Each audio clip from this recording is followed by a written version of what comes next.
Cannot wait till thunderstorms in Q1. Like, if it rains, I might just leave. Why? same. Rain's I'll fun. Give me a good excuse. Who just needs to, rain you know, practice, leave. man? Just say, oh, sorry, it was too rainy out there. Oh, I Should've really hope my flagged it. game doesn't crash. That sounds like wishful thinking to me One there, thing's for Wilson. sure. Let me know for the picture. No shot! No! Wait, what? No, why is it raining? Hey everyone, hope you're doing well. I'm Lucas and welcome back to another F123 League Racing video for PSGL Round 2 USA here in Texas, which I need to specify now because there's 3 US tracks in the calendar. But anyway, here are the driver lineups for this week. I think pretty similar to last week. I think Thomas maybe wasn't racing in this one compared to Bahrain. But yeah, without further ado, here we are for a wet qualifying, as you saw in that phenomenal meme introduction. But yeah, jumping straight into it, this is Q1. We are on our very first lap, and I think I speak for practically the whole grid. No one had prepared rain. Like, we've probably not had we've had probably most people have done very little wet running on the game, such as the nature of, you know, trying to find out and learn the game, you know, solely in the dry. You know, that takes up enough time as it is. So yeah, I don't think anybody had prepared wet. We, you know, for this, you know, absolutely zero wet practice going into this. So these were, you know, our first laps, you know, at Kota in the wet on this game, which was, yeah, this track always seems to find a way of raining. I mean, it did it in esports, it did it in PSGL last season, sorry, in season 32, the season that I won it, or whatever it was, on F1 22. So yeah, this was our first run in the intros. Now, as you can also see, we've got, like, this is 6 minutes to go in the session, so I decided to wait quite late into the session before I actually decided to go out, because you only have 3 sets of intermediates for the whole quali, and it was going to be dry in the race, so I knew I had to pick and choose my intermediates wisely, and I didn't want to burn them out and do unnecessary laps on them early in the session if the track was just going to evolve. Now, no, evolve, not get drier. You know, evolving and getting drier are two different things. I don't want to wait. I don't want to go too early and burn my tyres when the track was just going to get a bit quicker, because the conditions were stable for the entirety of Q1. So this is us now coming to the end of our first Q1 lap, our first run on the inters. You know, and as you can pretty much see, it was very slidey. We were running we were running our just normal setup, just in the wet. We didn't have any wet setups or anything. It was just, you know, jump on and drive. And we went P13 with our first lap, but a lot of people had already done quite a few laps by this point. So this is our first attempt. I didn't have the tyres quite up to temperature for that first lap. They weren't quite in the window, but then immediately for the second lap I started to feel a lot more confidence and sort of understand the car a lot more. So yeah, heading through the start of sector 2 now. We are already a 10th up on our lap, and we know we have quite a bit of time in the second half of the lap, given some of the big oversteery snaps that we managed to dial out on this run by changing sort of our approach on the braking. I was being a bit too aggressive with the rear sliding.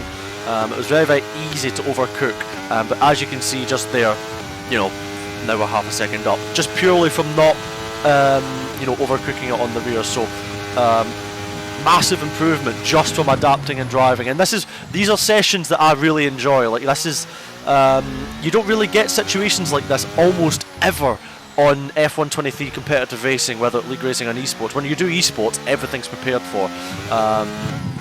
This was a very rare and enjoyable situation where, you know, nobody had prepared for this. This was just jump on, adapt and drive, and that's something that I enjoy that challenge, especially, and I love the rain as well. This was really this was sort of like a fun situation to be in. Massively challenging, but really fun. And coming to the end of our second and final lap of this qualifying, you know, we are 8/10 up, cross the line and straight to P1, and that will be enough for us to get through. Yeah, nobody's done very comfortably in this qualifying session. I believe as we go P3 in this session. After just that was my intention was always to try and just do 1 run, 2 run, bang on, done. Well, yeah. That's a nice rhythm of a sentence. Moving on now to Q2, and yeah, putting on the exact same set of tyres that we had in Q1, and as you can also see on screen, I believe the rain had stopped at this point. Now, the rain had stopped, but it was not drying. Like the conditions got a little bit better, but then stabilised. Like the track wasn't improving. Like the rain just got a little bit less. So it was quite a weird situation at this point. But here we are now.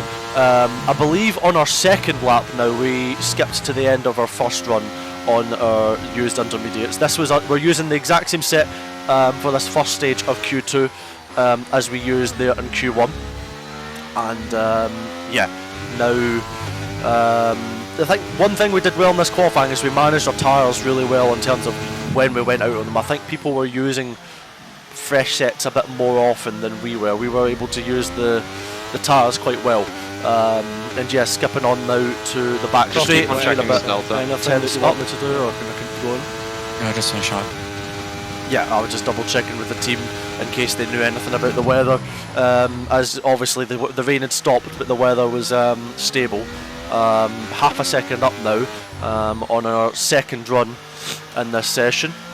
So we did 2 laps in Q1, and then this is our 4th lap on these tyres now, so naturally the tyres are obviously dropping off by this point, but it is the first stage of this qualifying session, so you don't want to be using your new rubber yet, and we have 2 sets of new inters remaining for the rest of Q2 and 3, so we have the tyres there for when we need them. Heading into the final corner, 4 tenths up, straight lining it to the line on traction, and we go P3. Bresno, yeah. Well, considering I'm on very used tyres, I think that's a solid time now. Yeah. So box now, Box Lucas. now. Understood. So heading on to the final 2 runs of Q3 now. We are on our brand new set, or our second new set. So this is our second set of inters. So this is us putting on the new tyre for the first time in Q2, heading into turn 1. Missing the apex a little bit, but it's more about getting a good exit through there, which we somewhat managed to do. And yeah, we have time to do 2 runs with the time remaining, so we have this lap and the next lap, but as the session sort of went on, it was sort of leaning more towards 1 run being the favoured. I actually had way too much fuel in for these laps, I think, if I'm not mistaken. I think I was over-fueled, so this was a little bit slightly compromised on the fuel, but nothing that would have harm us to do well. Yeah, 6 tenths up is just the brand new set of inters, end of the session, stable conditions. The track was just so much quicker at this point, not because it was drier, but because just new tyres, end of the session, it's just faster. So yeah, purple on sector 2 now, as we are bordering on 8 tenths up. I missed that apex a little bit there as we head into this tricky left-hander, which I literally don't even get remotely close to. That was a horrendous corner, as I believe we lose a little bit on the delta there, but we just gain it all back anyway, as is the improved condition. Heading now to the penultimate corner, one of the hardest corners to get right consistently. Through on any F1 game, to be honest, it's really hard to nail. Into the last corner, get to the apex nicely, straight line the traction over the curb, and that is us straight to P1. And now to begin our second attempt. Now, such is the nature of the last corner and the wet conditions, you actually start the lap a bit down, just due to the just to the way you have to get the exit. So we do gain that back though. We've sort of technically gained a tenth on this lap because we started half a tenth down, heading through the first section now. But our tyres were a little bit, yeah, the tyres weren't as good at this point going through this section. So the time on this lap would need to be gained through where we made mistakes. We are net neutral on the delta, heading towards the left-hander onto the back straight, but I'd get way too greedy on entry, downshift too early, and as you can see, I start drifting, and that is our lap done. That has been done. Hey, well done, Lucas. Alright, so- But no matter, we were still good enough for P1 by just under 3 tenths, which was quite surprising given, it was just sort of all flung together, but that's just the nature of these qualifyings. The gaps are wild and wacky. Yeah, it's just about doing a lap at the right time. And here we are now for our First run in Q3 on that set of tyres that we used at the end of Q2. So they had 1.5 laps on them. So this is now us beginning our lap and a half to the second and a half and a lap, if that makes sense, on this set of tyres at the start of Q3. But crucially, the conditions were a bit of a question mark. We didn't know if the track was going to ramp up towards... Well, we had an idea that the track was probably going to ramp up towards the end of Q3. So it was about... This was really just a sighting lap, really, if anything. Like, these laps, we kind of knew weren't going to mean much, but we just wanted to try and make sure we had ourselves on the board for when it mattered. But yeah, nonetheless, heading now down the back straight. Trying to think of what to say, to be honest, before we head to the braking zone. But anyway, heading into the braking now. And yeah, you can just see how easy it was. That was one thing in this qualifying session. It was very, very easy just to overcook it on the rear. Like, all it took was a tiny little bit, and then you lose a lot of lap time. You saw that a few times in this qualifying, just the margin. That how easy it is just to drop off and fall away. But heading round this multi-apex right-hander, coming into the penultimate corner, down to 4th gear. We didn't quite get that apex nailed, we were a bit understeery through there, heading into the last corner. And we have time to do one more lap if we want to complete it next time round, as we head to the top of the times with a 41.3. And now, yeah, heading into our second attempt, but crucially now, as you can see towards the end of this second lap, we are not improving, so we're going to dive into the box and, well, yeah. What are you doing, bruv? What is this bruv doing? Oh, what is Jesus Christ. Did he spin or did he just... I don't know, I think he maybe overcooked it. You could have been a fight. I reckon he abandoned his lap, didn't he? Turned across. Anyway, right, you got time, so... Right, gap to P2, Chill. please. But you're gonna be P10. The gap's be coming other people down who've quite got quickly, used by the up. way, guys. Like, look at this. It's not probably Yeah, going to get there, but it is coming down quick. Someone will risk it, but not going to I be might me. risk it. I might risk I mean, how long Well, have we got? that's until we quick. need That's to really, decide, guys. right? That's really coming down. Like, No, we need to wait every last little bit here. Okay. We don't wait. Yeah. Yeah. We wait until 3 minutes and then we make an informed decision. We need to think Yeah. about temperature on the out lap. If you're not going to have any temperature on the lap, it's going to be pointless to be on the Yeah, slick, even we've if it's got the best condition. Less than 1 minute now. to Understood. decide- Yeah, like, to Marcel watch and it come Fab down. up. Marcel is boxing again. So... Yeah, well, they've got time to turn it around and put a new tyre on, so he'll just be going for his best into Yeah, now. Jake is boxing as well. Yeah. It's going to be very close to slick, but I think... oh, man. I think if I'm going to go into. I don't see the. I don't want to risk it. I'm not going to risk it. I mean, Thing is, right, if you, Check the delta again. it might dry up as in like 3 mass- minutes time it could be Yeah. there, but most people are going to go into, aren't they? I'm going to slicks. In 10 seconds, it has improved almost 2/10. I would go on slicks, Lucas. It keeps like that. Yeah, I think Slicks. it's just... Lucas slicks. Slicks. good. Slicks, and we start in the last moment the lap. I disagree. Yeah, alright. For But- Butsu and Shanaka on Inters. We want to make the decision You soon. know what 6 I'm tenths leaving. slower, Lucas. Yeah. But the slicks need to fire up. Yeah, but I saw the delta with Yeah. new inserts. It was 6 tenths slower than your previous I lap. believe Barry's on softs. Yeah, Wilson's gone for softs. Maybe I get it wrong, but well, it was a hard one to call, but we have decided in the drying conditions to stick with a our final brand new set of intermediates. And yeah, this is our one-shot dance at the end of the session to decide pole position. So heading into turn 1 a little bit early on the brakes, such was the improving conditions. So yeah, heading through sector 1 now, just committing hard through here, just trying to predict the grip. We're gonna have, this is the most grip we've had all qualifying, and now we need to put it together right at the very end to try and put this on pole position and hope that it doesn't dry up enough for the slicks to start working. So heading through the start of sector 2 now, we are 6 tenths up as we head towards the left-hander before the long back straight. Getting a lot of rotation, a bit of understeer on the exit, so there was not a good exit out of there, but we've had a relatively clean start to the lap, a little bit unoptimal in some places, and we're also a bit ahead, like we're way too early against everybody else around us in this session, so everybody behind is going to have a considerably better track. So we really need to pull this out as we go purple in the middle sector, 7/10 up now, which just flies up through the traction zones. And now heading to this left-hander, which we finally managed to hit the apex on, trying to get the traction down. Now trying to dance with the throttle, holding it as flat as you can round this long multi-apex right-hander. 2 more corners to go. How do we commit into here? Good commitment, maybe not quite on the apex, getting the power down. 1 more corner to negotiate, getting to the apex really nicely. Great last corner, powering on now to the line, and that is a purple sector 3 and straight to pole position. GG's on pole. Barry's just going slower. Yeah, that was much Yeah. slower. Brilliant, Lucas. So these guys have got really old tyres.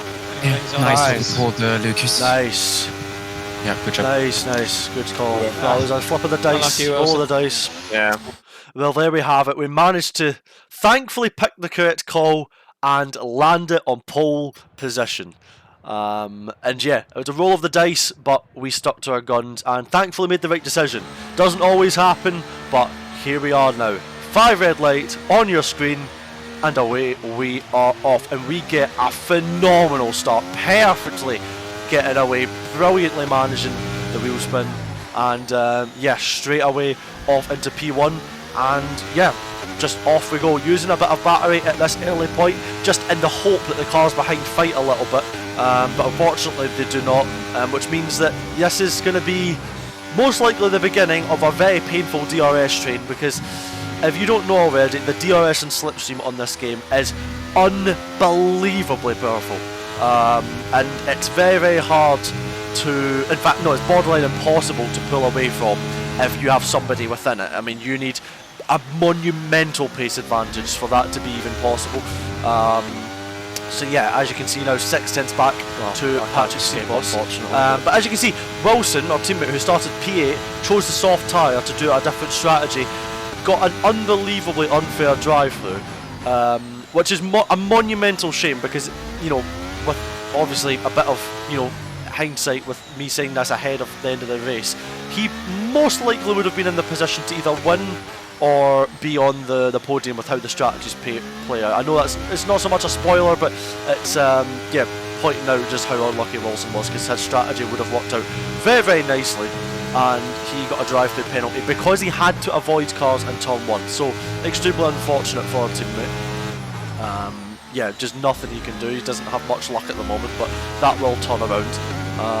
And yeah, end of lap 1 now, heading on to lap 2, 7/10 gap to the car behind, and we are just getting ourselves sorted into a nice little rhythm to kick this race off as we skip on now to, I believe, the end of lap 3 now, which is where Wilson has to serve his drive-through, I believe, which is extremely unfortunate, as yeah, it's just such a silly thing, like when you have to go off the track to avoid a multi-car pile-up borderline, and then it's, you know, you have to serve a penalty for it. It is very, very harsh. So yeah, heading on now to lap 10, because quite literally nothing happened. As you can see, Otis as well, who was like 17th, I believe, at the start of this race, is up to P5, because so many people chose the hard tyre, and yeah, that's just easy pickings if you're on a soft. So Otis just flying up the order, with what was proving to be a very, very good strategy at this point in the race. We didn't really know how the strategies were going to work out, but it was proven for, yeah, it was all proven to turn out very, very nicely. As you can see, Patrick diving into the box now after overtaking us on lap 10, which gave us DRS, so that was quite nice, thankfully. What are the put into but yeah, skipping on to lap 11, stick to the left. and you can Stick see to the left, so Otis you now can diving cut the into the left-hand pits as side, well, but not the right. and yeah, we are staying out at the moment. You're probably wondering why we haven't dived onto the hard tyre at this point in the race. Now, well, as you can see, also Shinaka diving into the box to do exactly that, to go onto the hard tyre, which would be the safer option on the strategy, but we were trying to do something different. We were trying to go medium soft, which was a bit of a stab in the dark. We thought it would, if it would work well, but it needed to be done right, and it was always a little bit of a gamble. But it was also something we wanted to at least try, and learn. You know, this is what PSGL is for. This is a learning round for us. It's good to test these sort of Good if we things. pop out just ahead of them. So that's what we're going to do. We're going to box at the end of this lap on lap 15. Barry diving in at the end of the previous lap, going will from come hard out. onto the medium. So the chances are we're going to come out Very very close to Barry, I him think so. as we dive into the pits now on lap 15. Yeah, Barry will get us. So Yeah, diving well, that's into the fine, box he's now, on the medium. firing on the softs, and yeah, now we need to see where we're actually going to funnel out. As you're going to be saying it's going to. That's not the what I want to hear. did It is 12 yes, laps at high but fuel. heading Well, out it's now, 12 laps where at we're going to high be fuel. joining a couple of cars go Maybe past. last That is time. Barry on our Yeah, right hand last side now. We go to the apex of turn one. We get a good old squeeze there. That was really on the limit, but thankfully everything turned out all right. I was quite cautious. With going into turn one, and I didn't want to have any silly collision, but thankfully we never got turned round there, but it is all good. Heading on now to the end of lap 16, we've got the softs fired up, and as you can see we're just right onto the back of the cars ahead, so now it's time to shake and bake. Let's get some moves done. So heading to the end of lap 16 in the DRS, Barry has no ERS left, so we're going to go up the inside. He doesn't defend. Brendan Lee does defend though, so we're going to dive all the way up the inside, getting the car stopped perfectly on the apex. Brendan leaves the room perfectly, and we're going to go round the outside of turn 2 now using the ERS, and that is going to be 2 for 1 as we head through the S's now and start to get a shuffle on with a lot of the hard runners up ahead. Got to use this tyre advantage while it comes to the softs. All of my mediums. Massively quicker for a very short period of time, and then they start to drop off quite considerably, so we really needed to get these moves done very quickly. Every corner, every lap mattered in this situation. As you can see, we're diving all the way up the inside of Alfie Butcher now. We get very close to tagging Philip. Thankfully didn't make any difference there, which was very important. I don't want to cost Philip anything there. But yeah, heading past Philip and Alfie now in the space of a corner and a straight. Brendan diving up the inside of them now as well, I believe. And yeah, that is us up, I believe, 4 positions in the space of half a lap, maybe. So that's not a bad start, but it just shows how much this grip advantage is worth. It is really, it's the strategies on this game are much wilder. So heading on now to the end of lap 17, and you can this is what I'm talking about. The grip advantage on the softs at this early stage was unreal. Look how much we just caught Jake in the space of 1 corner compared to the set of hards. We set the fastest lap of the race. Jake hasn't got the energy, so we're just going to go up the inside. Jake doesn't defend, and that is us up into what I believe is a theoretical P4 behind the leading trio up ahead of us. As we have Shinaka Clay next up on the set of hards, followed by our development driver Otis in P2, and Patrick Sipos leading in P1. So on lap 19 now, we are. Now this was quite sketchy because for some reason, for me anyway, Shinaka was lagging, and this happened a couple of times in the race, so it was very scary when around the Williams. I don't know. I mean, I don't know if it was my connection. I don't know if it was his connection. But I just really didn't want to damage any of our our front wings or anything like that. It was. I don't want to, put our races. I'll let you through. Yeah, getting past Shinaka, he decides to play ball behind as well. So fair play to him. And you can. I don't know if you heard it there as well, but Otis actually said he was going to let me past you. Now, this was really confusing for me because without that communication, there's a chance I'd dive up the inside in this corner and use ERS to do so, because I really wanted to get ahead at the earliest opportunity, because Patrick's on hards and I'm on softs, and these softs only have a pace advantage for a very short amount of time. Like every corner and lap counts in the sense of I need to try and get away because I know how powerful the DRS was. So this was very confusing for me. And this actually ends up costing me quite a bit, unfortunately. Just make sure we're careful so here, chaps. Obviously Otis is going to go for an overtaking Patrick. Now, there's a good chance I'd dive up the inside of both of them here, but ultimately it's not a risk I want to do, especially when we're, Otis and I are on the same team here, right? So it's like, I think you've this for me was, okay, mate. this didn't turn out very well for me. This was quite, this was costly for me, and it was quite a big miscommunication. Because if this was just normal racing, I would have maybe went around things a bit differently. But yeah, this was very confusing for me at the time. And ultimately it cost me, I think, a lap and a half where I could have been leading. So diving up the inside now of Patrick. And yeah, on to lap 20 now. We've been on these softs for already a good few laps now, which is yeah, already enough to start costing us. And the problem is though, as well, as we defend from CPOS now, heading into the end of the straight, we didn't have any energy really. And when you, well, I mean, we're gonna, you know, hopefully get past Otis in a second here and end up leading the race. But the problem with that is we have no energy, and we knew with the tire projection that we were going to be struggling in the final, you know, 2 laps. But the problem with that is I'm just going to I don't have the pace advantage anymore, so it's borderline impossible for me to pull away with this soft advantage. You know, the advantage was at the beginning of the stint. Now I don't have it. So ultimately, yeah, we're going to get past Otis now, going up the inside. But ultimately, I'm basically going to become just a leader. I'm just going to pull everybody along with, you know, the lesser pace advantage that I have now until the end of the race, basically, which is enormously frustrating as we head on to lap 27. You know, I haven't been able to regen ERS. I've just led the race the whole time, and everybody else has just charged up the battery as my tyres degrade, which was yeah, not ideal, because our strategy has definitely not worked out.